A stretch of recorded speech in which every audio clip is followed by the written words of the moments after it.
my interest in news translation very often comes, I hear something, and then I say, oh, can I get more information?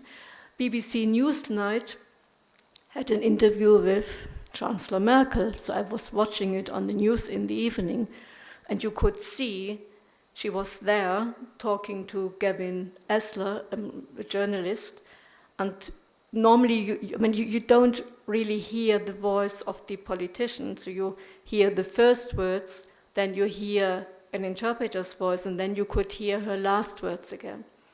So, and then also Newsnight, the BBC text published an article saying this. She told Newsnight's Gavin Esler that the Eurozone must hold together. She has told the BBC it would be a huge political mistake if debt-ridden Greece was allowed to leave the euro. In an exclusive Newsnight interview, so here there was not 5, 6 others whom we don't mention, but an exclusive interview, she said Germany would do everything it could to keep the Eurozone together. So you have reported speech here in this text saying she said that and that. But you also have then, a bit later on in the article, ask how, what did I do? Okay, is it? Yeah, okay. Probably pressed the wrong button here. Asked how she saw the future. So again, the question is not put there verbatim, but reported. She said, and then we get a direct quote. It has major weaknesses, but it is trying to overcome them, be they in the administration or the competitiveness of the business community. It's going to be a long and arduous road, she said. So a direct quote. So, but Merkel did not speak English. She spoke German. So, and I said, okay, you have to contact the journalist. So I wrote an email saying, hello, or dear Mr., or whatever, can't remember, and just kind of explaining who I am and that I'm interested in researching news translation, and I have come across your interview, and I just want to know how was it set up, who had provided the interpreter, did you organize the interpreter, did the interpreter come with Merkel? And surprise, surprise, 10 minutes later I got a reply.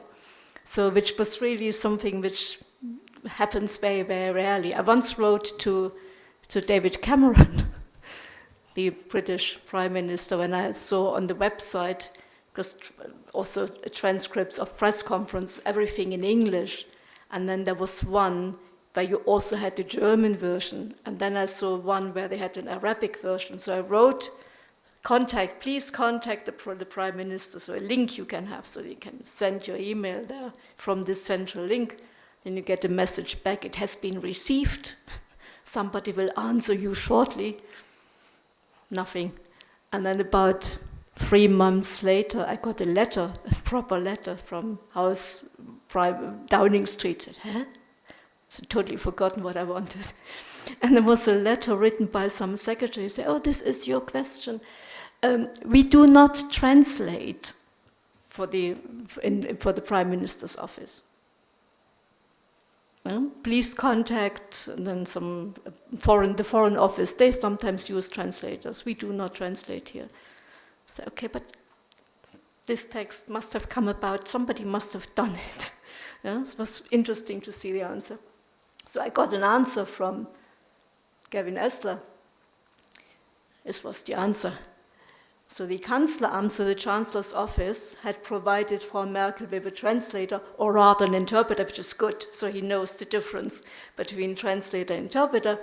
Although she speaks perfect English, Merkel, and I speak some German. We used the interpreter's words as a guide, but I thought we could have a better translation, which we organized separately in London. And this translation was voiced by an actor. Which made me wonder and say so. And I actually talked to the interpreter in Berlin, there are 2 female interpreters who mainly work with Merkel whenever English is involved. And she said, yes, it was me, and I was so furious. And to find out afterwards, to say, well, we were not too happy, we thought it could be better. And we all know that if you do kind of simultaneous interpreting, it's not absolutely 100% the words as you would publish them. Yeah? But for here, it gives a much more natural flow. And so it would be interesting, but then obviously you don't have any access to what the original interpreter's words were, to say, what is it when he thought it could have been better? And then we produced another translation. And then we asked an actor. And that's the other interesting thing in England. So if you watch the BBC News and you hear some foreigners speaking, so it's always this voice-over. Yeah? But it's quite okay, because you actually have at the beginning and the end, you hear the voice of the original speaker. So the voice-over is also condensed to allow you to have the beginning and the end of the message. But they're always using an actor who speaks in the accent of the original speaker. So you have some German person doing this voiceover for German speakers, so that it's not pure English. So also has this kind of attitude, so it keeps the foreigners in some way, but the content. So when you say, well, particularly for political issues, so what politicians say is also heard by other politicians, and they want to see, well, what has Germany changed the policy now? So how do we react to this? And then if you say, well, actually, this is not what she said, this might not have been how the interpreter had initially interpreted it, but this is what the journalist thought could be done better. Yeah? So processes, what happens in the respective institutions is something which would be very interesting to find out, but it's a bit difficult.